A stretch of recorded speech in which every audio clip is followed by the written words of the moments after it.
기타 참조하시기 바랍니다. 예, 지금부터 손끝에서 시작하는 정보통신기술사 저와 함께 시작해 보시고요. 좀 더 많은 자료를 원하시는 분은 보시는 카페에 오시면 체계적으로 자료가 정리되어 있습니다. 예, 주간기술 동향 2057호 2022년 8월 3일자를 보겠습니다. 주간기술 동향은 과기정 통보 ICT 동향 분석 및 정책 지원 과제 일환으로 정보통신기획평가원 IITP에서 발간하고 있습니다. 주간기술 동향 이번에 세 가지인데요. 해안 선박 사이버 동향과 로코드 및 노코드, 용어는 좀 새롭네요. 이 용어는 한번 알고 가야 될 것 같습니다. 그 다음에 5G 온디바이스 IoT 고속 지능형 하드웨어 소프트웨어 엔진 기술에 대해서 한번 보겠습니다. 해양선박 사이버 보안 동향, 해양선박 분야에도 IoT, 빅데이터, AI, 센서, 센싱 네트워크, 사이버 물리 시스템, 사이버 피지컬 시스템, 블록체인, 4차 혁명 등 적극 도입되고 있다. 그래서 해양선박 분야에 4차 혁명 기술이 도입되고 스마트 선박 자율주행 기술로 발전하면서 선박 육상 간의 시스템 간의 다양한 네트워크 연결하고 정보 공유가 증가하면서 사이버 보안 위협이 증가하고 있다. 사이버 선박에 대한 사이버 보안 위협 증가에 대해서 얘기를 하고 있네요. 기술 동향 보면은 첨단 ICT 기술 도입으로 많은 발전을 이루고 있고 안전한 자율 및 원격 항해가 가능한 자율 운항 선박과 더불어 사람 개임 없이 운항이 가능한 완전 자율주행 개념을 탑재한 무인 선박 기술을 발전하고 있다. 그런데 이제 보안을 공격받는다는 거죠. 그래서 조선 해양 분야의 4대 이슈가 안전성, 신뢰성, 효율성, 친환경성인데 안전성이 제일 중요하겠네요. 여기서 그래서 스마트 선박, 자율 운항 선박을 위한 필요 기술은 안전항해, ICT 기술, 연결 기술, 친환경 선박 기술에서 이렇게 연결되는 것 같네요.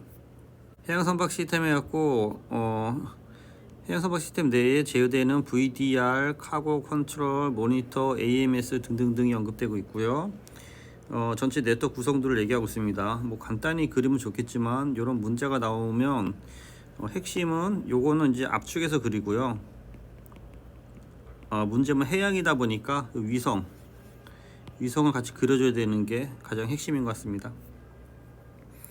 그래서 제어 시스템, VDR, 보이지 이게 여행이죠. 데이터 레코드, 여행 데이터 기록하는 거, 카고 컨트롤 모니터, AMS, 알람 모니터링 시스템, IBS, ECDIS, AIS 등등등 있는 거고요. 네트워크는 라우터, 스위치, 게이트웨이, 선언 네트워크, 스닛 방지 시스템, IPS, IDS 포함된 거겠죠. 그런 것들이 쭉 언급이 되고 있네요. 보안 위협이 보면 랜섬웨어 공격을 그 전에 많이 받았네요. 그래서 사이버 보안 추진 현황이 있고 해수부라든지 정부, 민간, 학계, 연구소 등에서 지속적으로 뭐 대응을 하고 있네요. 그래서 위협 대응 방안을 보면 이게 중요한 거죠. 적용 분야, 데이터 파일 실행, 인증, 시스템 방어, 네트워크 접근, 부팅 환경 등등등에서 큰 항목만 갖고 가시고요. 네트워크 및 게이트웨이 구성도는 우리가 아는 그 구성도를 해양에 맞춰서 약간 쓰면 될 것 같고요. 보안 장비 있는 거고요. 그래서 해양 선박 네트워크 위협에 대한 보안 장비 구성에서 여기 VCS이 있고 위성이 있고 라우터 있고 방화벽 있고 이 안에 내부 네트워크와 뭐 배 네트워크에서 배 같은 걸 하나 이렇게 그려주면서 여기다가 이렇게 표시를 얘를 이렇게 확대해서 여기다 이제 통신망을 이렇게 그림을 그려주는 것도 한 방법인 것 같습니다.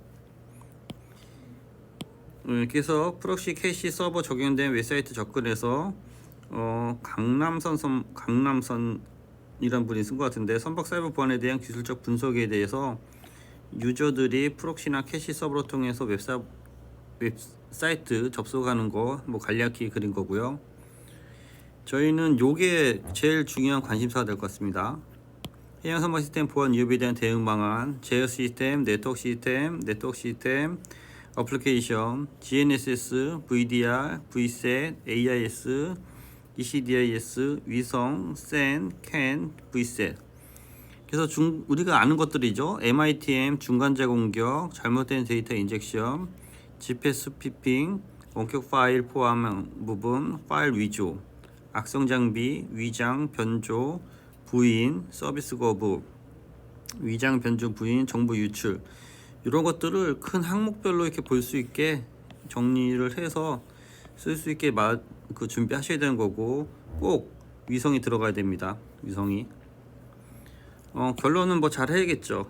사이버 보안 가이드 개발 및 사이버 보안 시험 인증 노력의 표준화 등이 진행되고 있지만, 설계 및 제도 단계부터 이것이 고려 반영되어 선박들에 대한 보안성 검토에 대한 대응이 필요하다. 그런 식으로 마무리해 주시면 될 것 같습니다. 예, 좀 빠르게 보겠습니다. 갈 길이 멀어서. 로우코드 및 노코드가 있는데요. 같은 말 같은데, 자, 코딩을 전혀 하지 않는 것이 코딩의 목표랍니다. LC, NC에서 만약에 그 시험 문제에 이렇게 LC, NC 이런 식으로만 문제가 나오면은 못 풀 것 같아요. 근데 내용을 알고 하면 별게 없습니다. LC, NC 플랫폼은 코딩 경험이 거의 없는 분석가 또는 프로젝트 관리자 등의 협업 부문 사용자가 앱을 개발할 수 있도록 구현한 것으로서 기존 코드리스 그래픽 사용자 인터페이스 GUI에 대처해서 어플리케이션을 개발하도록 지원한다. 그래서 이게 그 코드를 개발을 제일 최소화하는 거겠네요. 그래서 코딩이 쉬워야 되고 시장에서 갈수록 주목받고 있으며 이런 데서도 긍정적인 반응을 보이고 있다. 개념 알고 왔으면 될 것 같아요. 코딩을 최소화하거나 아예 하지 않는 것. 코딩을 최소화하거나 아예 하지 않는 플랫폼 기술. 이거는 우리가 나오긴 좀 그럴 것 같습니다. 기대 효과. 요것도 그닥 문제점을 발견해서 그것을 솔루션 필요성을 인식하고 새로운 앱을 구상하고 데이터 소스가 존재하는지 확인해서 그러게 로코드 노코드 앱을 개발해서 그런 것들을 이제 현실화하는 그 내용이 되겠습니다. 도입 사례 관심 없고요. 실무자 입장에서 간단히 쓸만해야 되고 효율성이 낮지 않은 간단한 앱, 쉽고 상품성 있는 어플리케이션 개발, 로우코드로 기존 쓸모없는 애플리케이션을 쳐내고 되게 중요하네요. 이런 거 있으면 좋겠네요. 플랫폼 활용의 한계점과 주의점, 개발 요구사항과 비즈니스 요건을 간과하고 현업 참여의 부재, ACNC 플랫폼이 시민 개발자에 맞는 문화 및 조직 구조가 있어야 되고 개발자 배제나 기술적 문제를 간과, 너무 많은 기능이 어플 배치 이런 것들은 이제 조심해야 된다. 무실한 프로세스 잔존도 마찬가지고요. 둥그런 잡는 얘기를 해서 넘어가겠습니다. LCNC 플랫폼 잘 활용하기 위한 원칙, 로코드가 섀도우 IT가 되지 않도록 섀도우 IT가 돼서 뒤에서 이제 백도어가 되면 안 되는 거죠.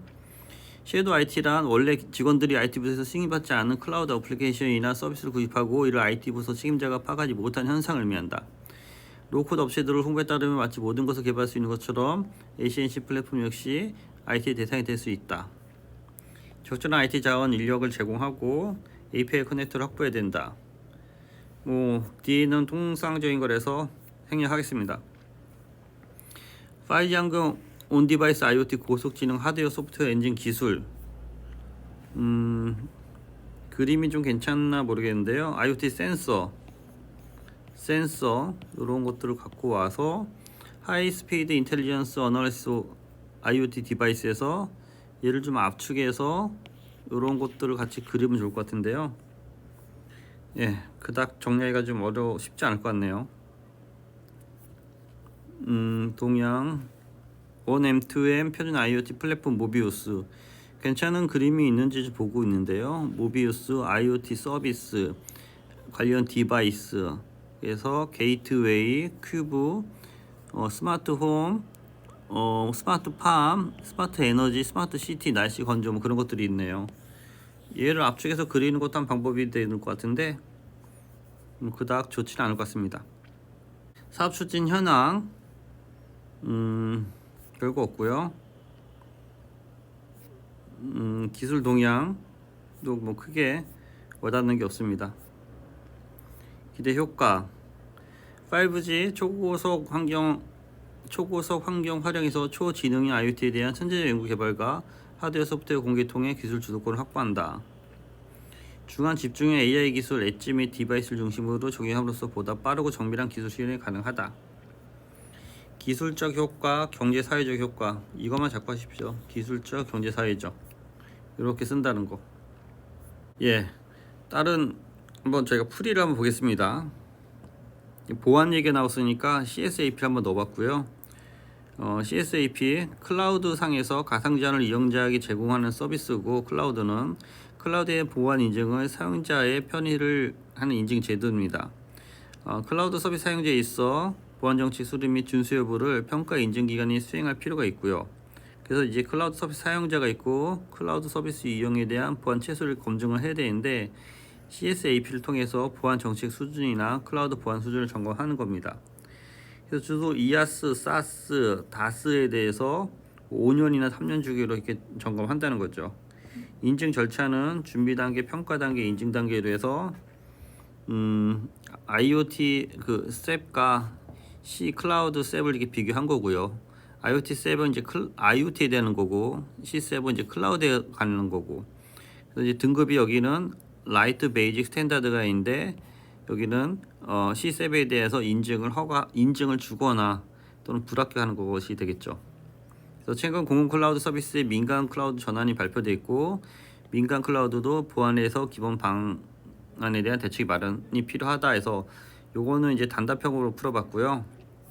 앞에나 좀 맞으면은 요런 게 좀 더 비슷할 것 같아요. 보안 위협 요소 및 대책에 대해 설명하시오. 또 뭐 클라우드 컴퓨팅인데 개요 이제 짧게 좀 가봤고요. 클라우드 컴퓨팅에서 그 클라우드 컴퓨팅에 대한 그 개념과 개념도에 대해서 이렇게 풀었고요. 스토리지, 서버, 소프트웨어, 각각의 임대 장비, 하드웨어, 뭐 구축, 유지 보수에 대해서 풀었고, 그것에 대한 IaaS, PaaS, SaaS를 간단히 설명했죠. 그래서 주요 특징은 사용자 중심, 네트워크 중심, 신속한 서비스, 컴퓨팅 자원 공유, 계량 가능 서비스에서 이런 것들이 앞에 그 주간기술 동향 얘기한 거랑 좀 비슷하죠. 여기서부터가 이제 핵심인데, 그래서 이제 그 보안 위협이 존재하는 거죠. 그래서 가상화 취약점, 정보 이탁에 대한 단말에 대한 정보 유출, 사용 자료 공유 및 집중에 따른 서비스 장애, 사용 장말 다행에 따른 정보 유출, 이러한 그 문제점이 있다는 거죠. 그래서 중요한 건 뭐냐면 이러한 문제점이 있는 거에 대한 뒤에 해결 방안이 나와야 되는 거죠. 그래서 보안 대책, 이게 이제 키가 되는 거죠. 그래서 보안 영역, 인적 보안, 시스템 보안, 데이터 보안, 사고 대응, 이러한 것들이